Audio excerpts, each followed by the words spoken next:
My name is Rebecca, and I never imagined I would be telling this story. For most of my life, I was just an ordinary woman trying to do the right thing. I worked hard. I loved my family. I prayed when I remembered to, thanked God when things went well, and tried not to ask too many questions when they didn't.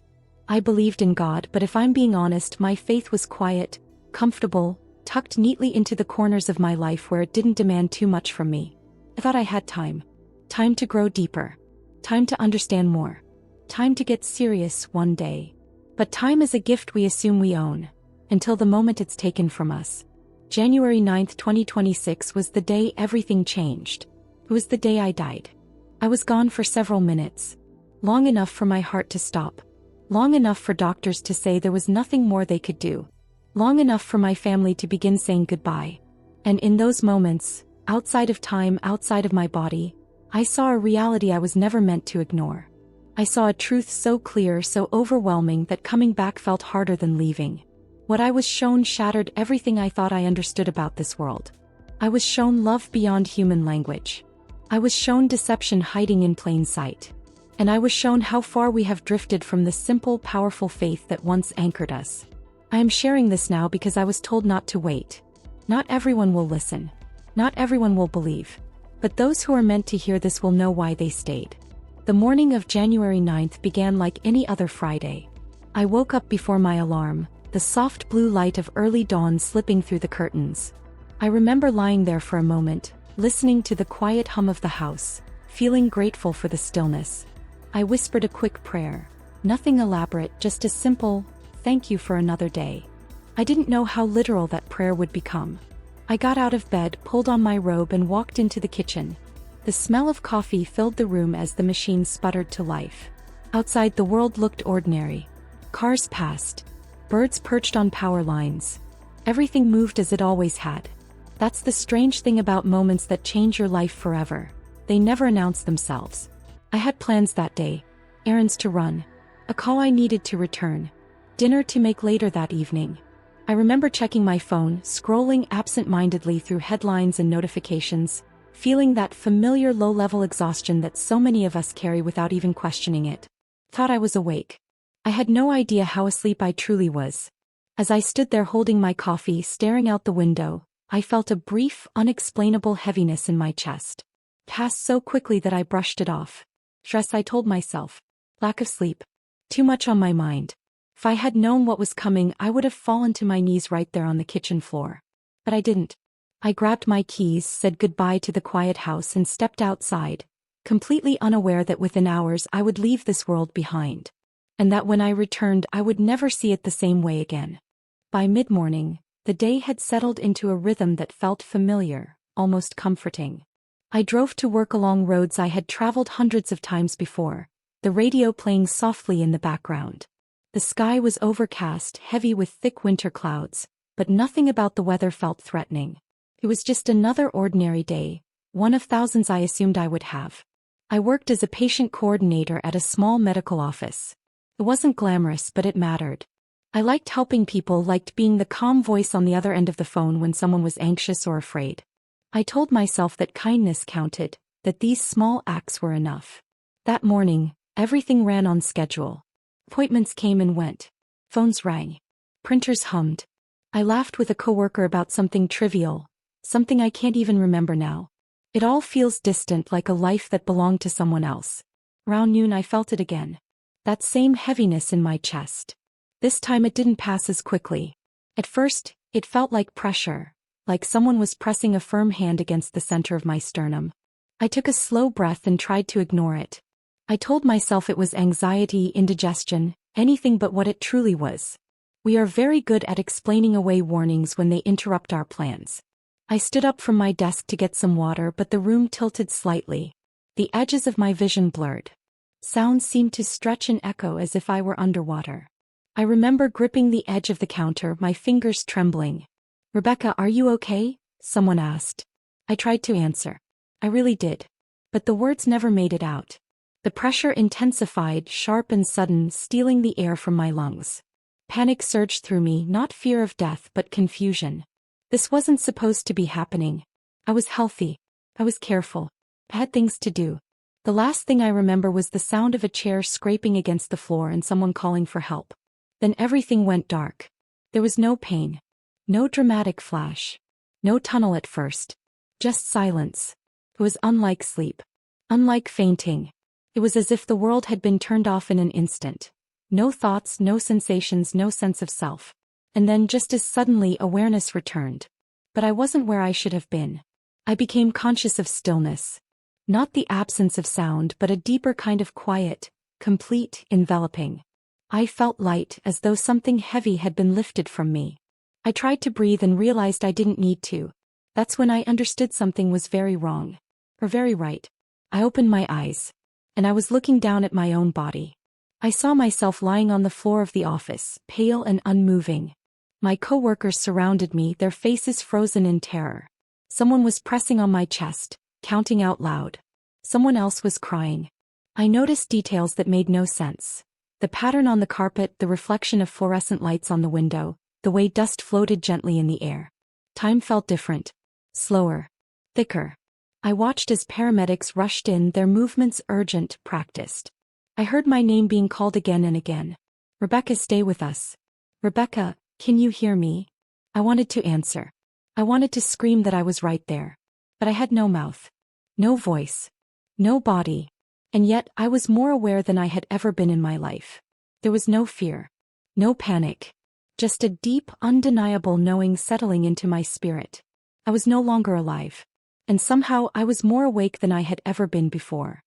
As I hovered above the room, watching strangers fight for a body that no longer belonged to me, a strange calm washed over my spirit. I knew what I was seeing should have terrified me.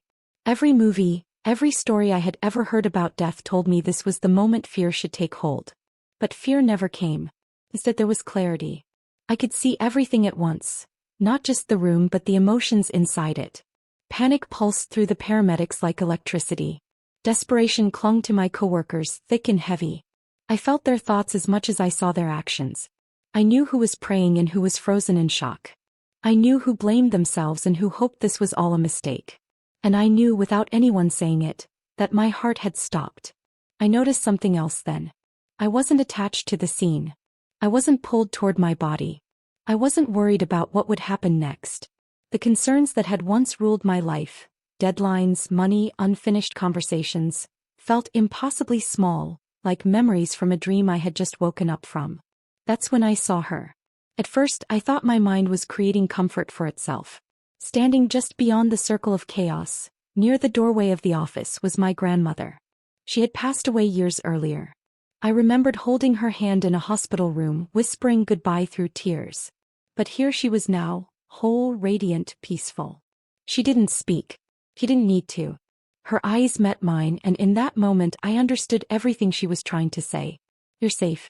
You're not alone. This isn't the end. The love I felt from her presence was unlike anything I had ever known on earth. It wasn't emotional. It wasn't fragile. It was steady, unshakable, like a truth that could not be argued with. Then something changed. The room around me began to fade, not suddenly but gently, as if someone were slowly dimming the lights. The noise softened. The urgency dissolved. The scene below became distant, like a memory already slipping away. And that's when I noticed the light. It didn't appear in one place. It was everywhere at once, surrounding me, flowing through me. It wasn't harsh or blinding. It was warm, alive. It carried a presence so profound that I felt known in a way I never had before. This light didn't ask me to come. It invited me. I felt myself moving toward it, not walking, not flying, but being drawn, as if my very essence recognized where it belonged.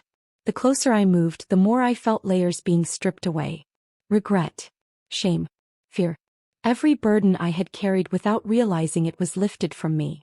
I realized then how heavy life on earth had been, and how little I had noticed. As the light enveloped me, a sense of love filled every part of my being. Not the kind of love we chase or earn, but a love that simply is. A love that knows every mistake, every failure, every hidden thought, and remains unchanged. Then I heard a voice.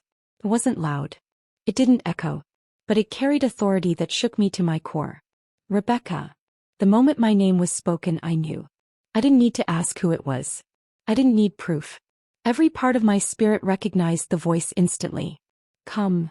And as I moved fully into the light, I understood with sudden, overwhelming certainty. I was not approaching judgment. I was coming home. The moment I crossed fully into the light, everything else ceased to matter. There was no sense of distance anymore. No before, no after. I was simply there, standing in a presence so holy, so pure that my spirit trembled. The light wasn't just around me. It was within me, filling every place I hadn't even known was empty. And then I saw him. I don't know how to explain what cannot truly be put into words.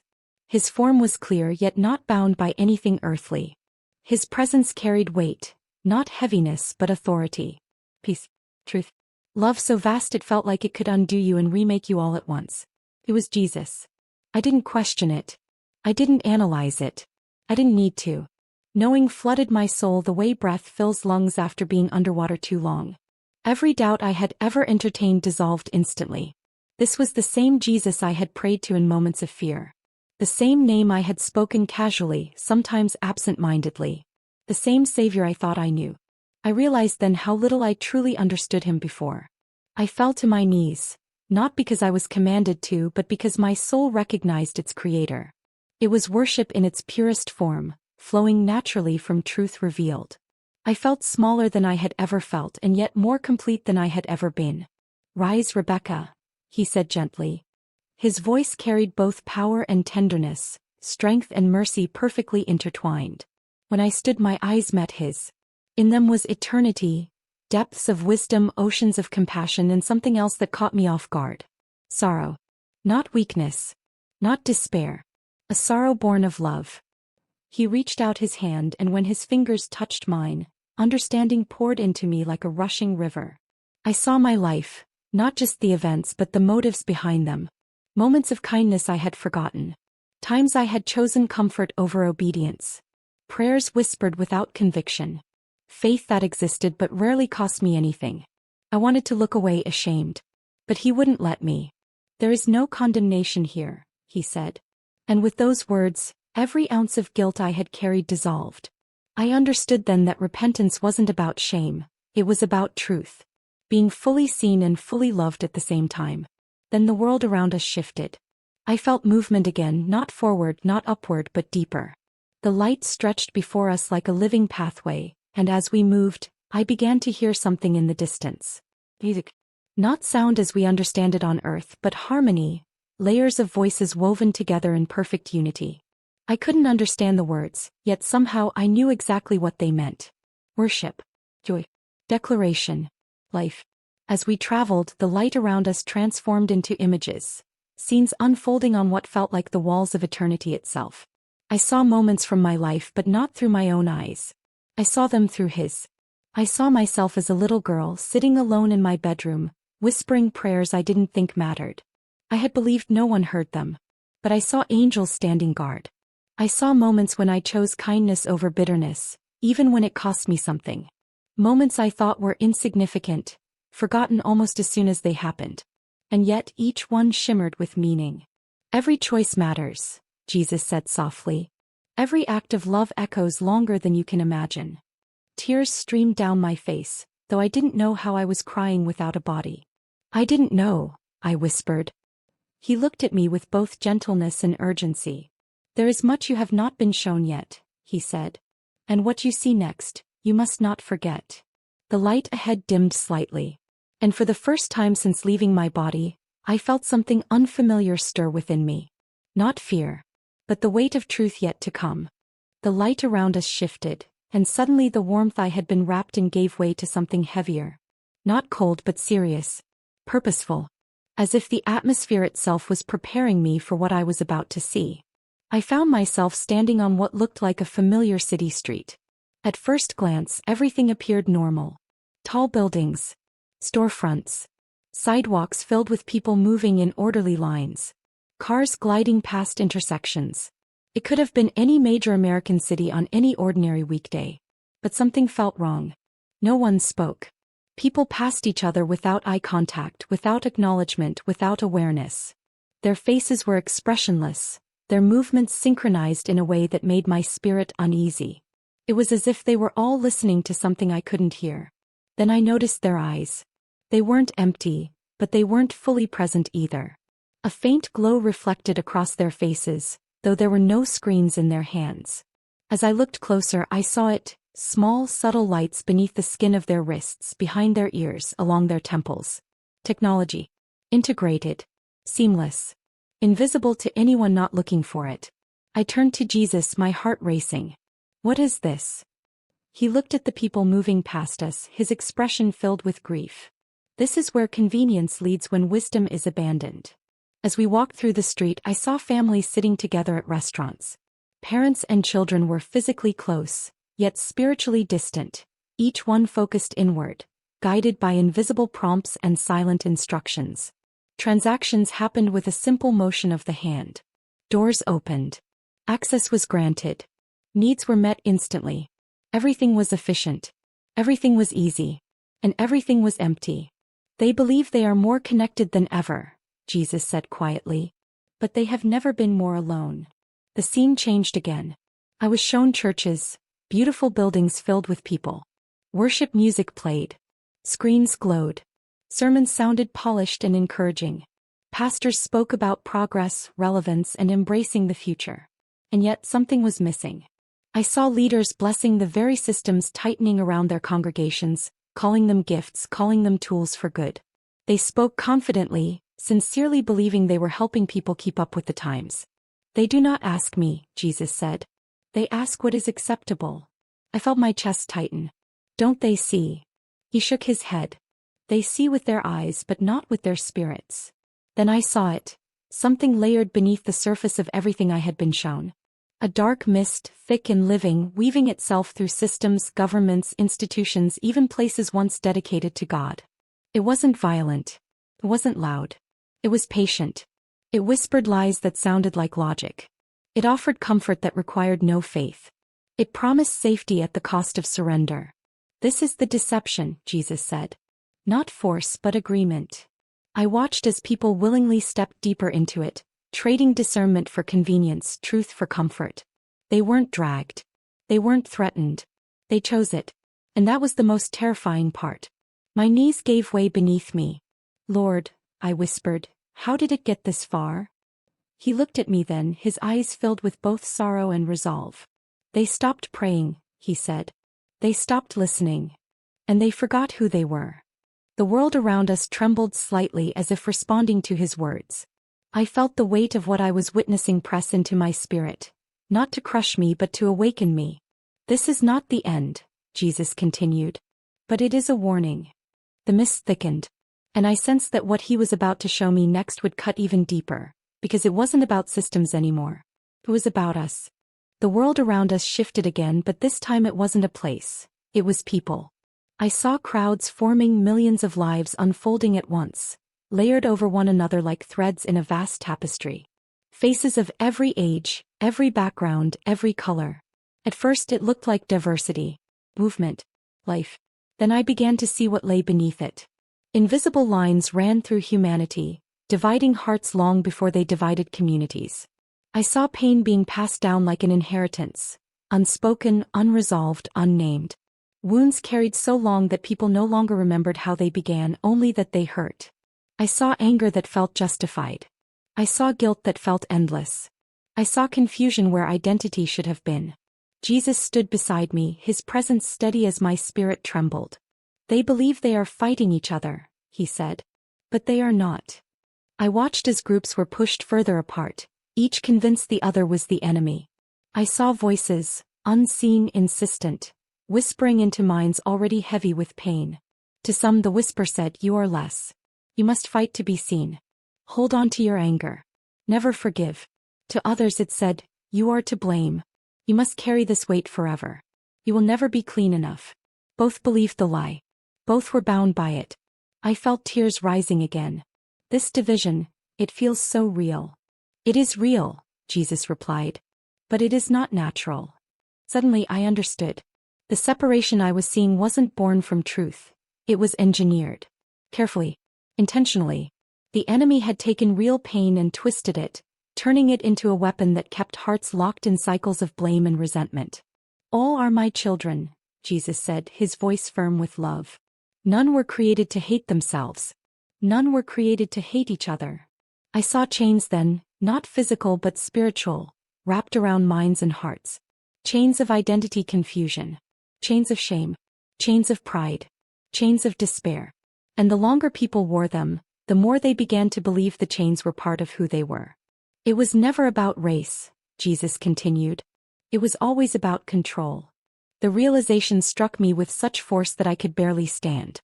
People were so busy fighting one another that they couldn't see what was tightening its grip around all of them. The real battle was happening above their heads, beyond their arguments, beyond their news cycles and narratives. Lord, I whispered, my voice breaking, how do we stop this? Jesus turned to me, and for the first time since this vision began, I felt urgency radiate from him. Truth, he said. Spoken in love. Lived in humility. The scene shifted again, and suddenly I was standing in a vast space that felt both ancient and timeless. Before me were countless souls, brilliant, radiant, full of potential. They weren't bodies yet. They were purpose, calling, design. These are the ones yet to be born, Jesus explained. Each created with intention. Each sent with a mission. I watched as they were sent into the world. Into families, into cultures, into circumstances beyond their choosing. And the moment they arrived, the battle began. Distraction. Trauma. Lies. Systems designed not to destroy them outright, but to keep them from ever discovering who they truly were. My heart ached. So many never find their purpose. That is why you must speak, Jesus said. Because when identity is restored, the chains fall. As he spoke, I saw light begin to rise, small at first, then brighter. Ordinary people. Mothers. Fathers. Teachers. Students. Workers. People who had chosen truth over comfort, prayer over noise, faith over fear. They didn't carry weapons. They carried light. These are my warriors, Jesus said. They do not conquer by force but by faith. Hope stirred within me, fragile but real. Even in the midst of everything I had seen, the darkness had not won. And that's when I knew, what he would show me next would answer the question burning in my soul. What happens if people refuse to wake up? And what happens if they do? The light around us dimmed, not into darkness but into something stark and sobering. The hope I had just felt remained, but now it was joined by a heaviness that made my spirit ache. Without warning, I was standing in a place unlike any I had seen before. It was a city, massive, sprawling, impossibly large. The architecture was sleek and flawless, every structure polished and precise, as if imperfection itself had been designed out of existence. Screens covered the buildings, glowing with moving images and streams of information. The streets were filled with people, thousands of them, yet the silence was overwhelming. No laughter. No conversation. No questions. They moved in perfect order, walking in straight lines, stopping and starting at the same moments, responding to signals I couldn't see.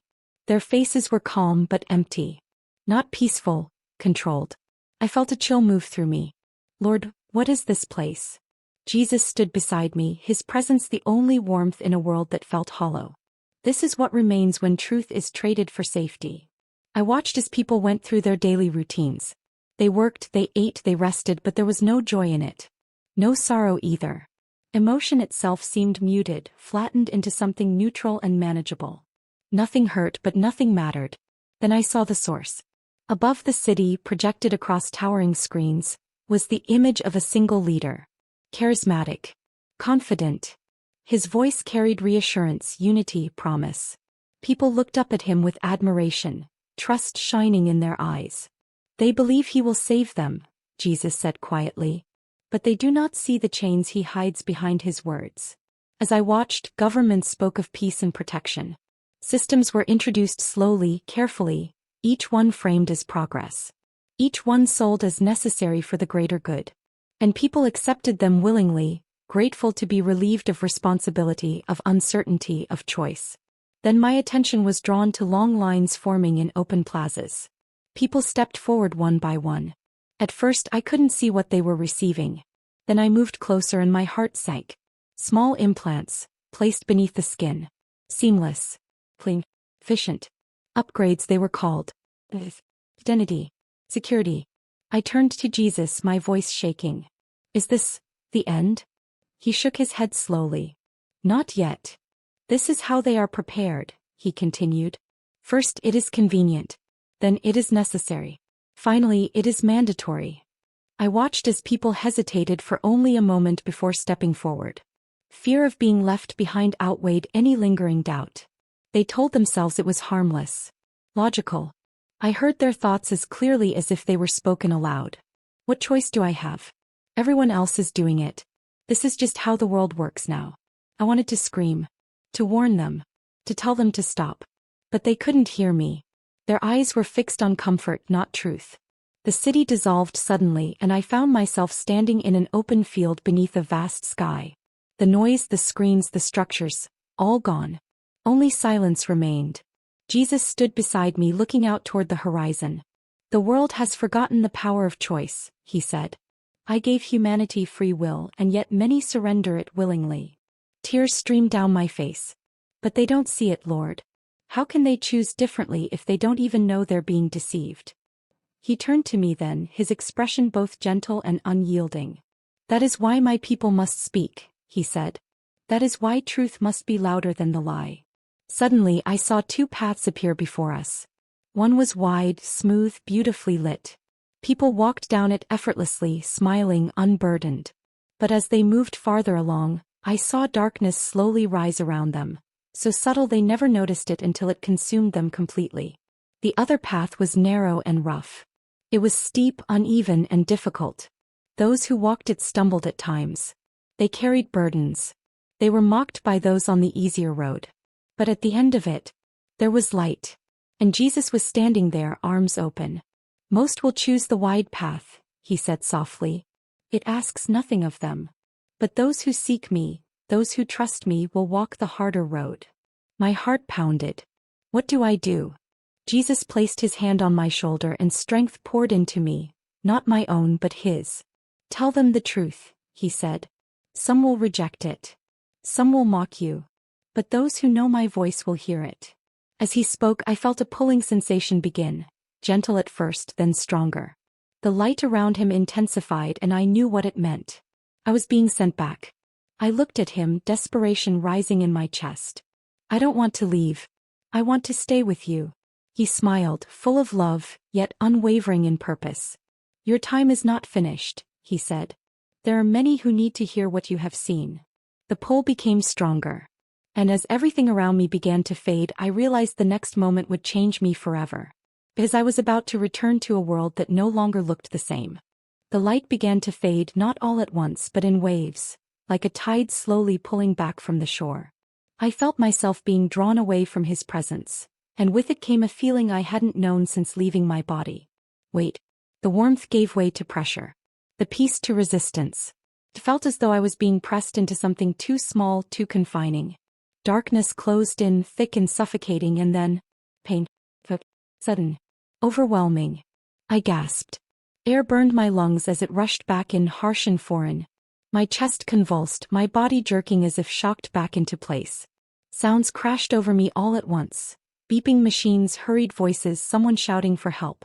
She's back. I've got a pulse. Stay with us. My eyes fluttered open and the first thing I saw was light.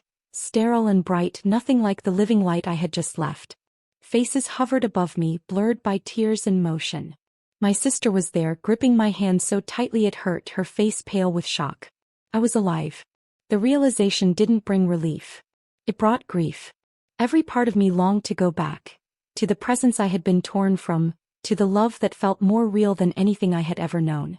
My body felt heavy, fragile, painfully limited. Breathing took effort. Moving felt impossible. I had been away only minutes. But I had seen eternity. In the days that followed, doctors called it a miracle. They told my family my heart had stopped for too long. That I shouldn't have come back without severe damage. That there was no medical explanation for what had happened. I listened quietly, nodding when expected, but inside I was somewhere else entirely. The images wouldn't leave me. The city. The deception. The chains disguised as progress. The two paths. I tried to share what I had seen. At first gently. Carefully. I told my sister pieces of it as she sat beside my hospital bed.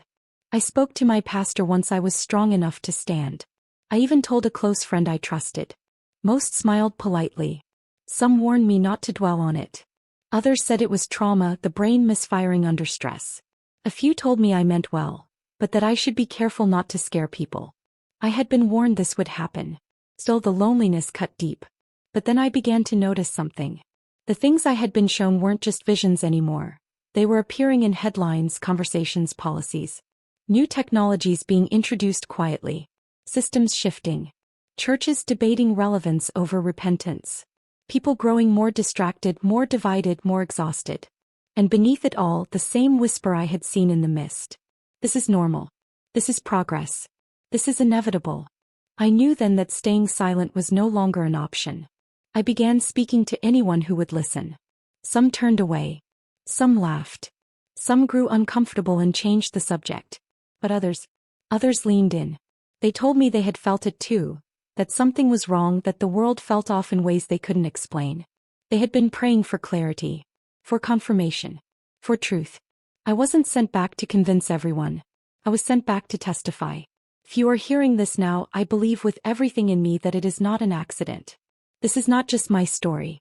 It is a warning and an invitation. The deception does not come with chains and threats. It comes with comfort, with convenience, with promises of peace that require no surrender to God. But true salvation has never been found in ease. It is found in faith that is pure, in prayer that is sincere, in love that reflects the heart of God. You will be asked to choose, not once but again and again, between truth and comfort, between silence and obedience, between the wide path and the narrow one. I cannot choose for you. I can only tell you what I was shown. Jesus has already won the battle. But the choice to follow him, truly follow him, still belongs to you. Stay awake. Pray for discernment. Hold fast to love. Because when the world grows louder, his voice will still be clear. To those who are listening, I have done what I was asked to do. Now the rest is in your hands.